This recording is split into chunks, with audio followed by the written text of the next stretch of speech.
North Texas has dozens of public safety departments working selflessly every day to keep our communities safe.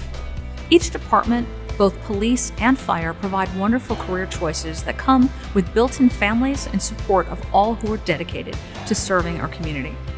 Joining us today is Clint McNear with the Texas Municipal Police Association to talk about the fulfilling and exciting careers available in law enforcement. We're here today at the Irving Police Training Facility. My name is Clint McNear. I'm a retired police officer, native Texan, grew up here in the North Texas area and spent my law enforcement career at the Garland Police Department before retiring. I now work for TMPA, where I continue supporting, training, and traveling the state, supporting law enforcement in their roles as they continue to protect and serve Texans.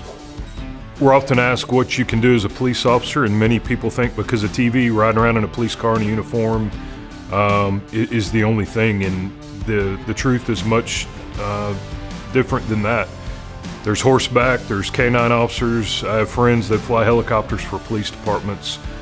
SWAT, working as a detective, you can promote up through the ranks. There's great opportunities to work in schools, work with kids.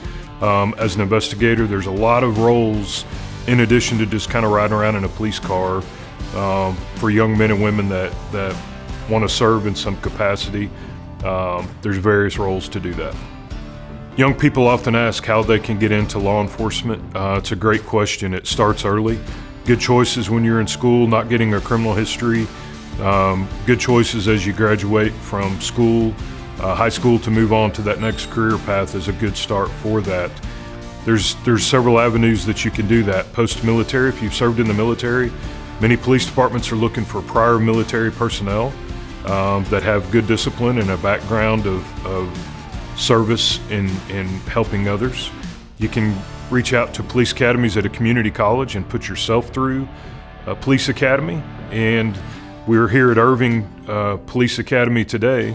And if you don't put yourself through an academy, you can apply at an agency such as Irving and Garland, Dallas, that run their own in-house academy. And you will actually get hired and be paid as you go through their academy. And you kind of begin in-house with them, so to speak. If you're a young person and you're at a position in life that you're ready to get into law enforcement now, the first couple of things I would suggest immediately is locate what kind of law enforcement agency you want to work for. Sheriff's Department, Police Department, Transit Police. There's numerous backgrounds or fields of police to be involved in. And then narrow that down to a handful that you're interested in and research their requirements and how you get hired there. If it's an Irving or a Garland or a Dallas, they will hire you and put you through the academy there. If you're in a rural area in other parts, you could apply at Navarro College or Dallas College, who have police academies. Begin your career path putting yourself through the academy. Midway through, you start locating which agency you want to be with. So there's really two choices you have immediately if you find yourself in that role, and proactively finding where you want to be and moving forward with that academy.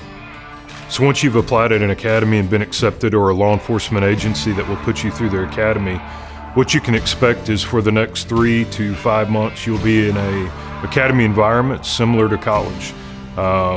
You'll be in a classroom with other men and women beginning their career path, and you will go through various classes, usually in blocks of instruction a week at a time, and it may be driver training, firearms training, learning various laws, learning various city ordinances as you navigate through the academy over that period of months, which will culminate in taking the state exam to get your peace officer license. You will then graduate, hit the streets in what is called FTO training, field training officer phase, where you actually get the on-the-job training in a police car with a training officer, kind of teaching you the application of what you learned in the academy. You'll then spend the next several months navigating through that, and then you'll be on your own to begin your police career, usually for several years at a time before people start trying to navigate other fields in the police department. Part of what we want to express today is the importance for young men and women to be involved and have a desire to protect their communities. Law enforcement is understaffed with the constraints and things that continue in our country. Service to your community and protecting the citizens of the community you live in has never been more important, and I can assure you that all the agencies in your community would love to have your support and love to have applicants willing to come in and serve their communities.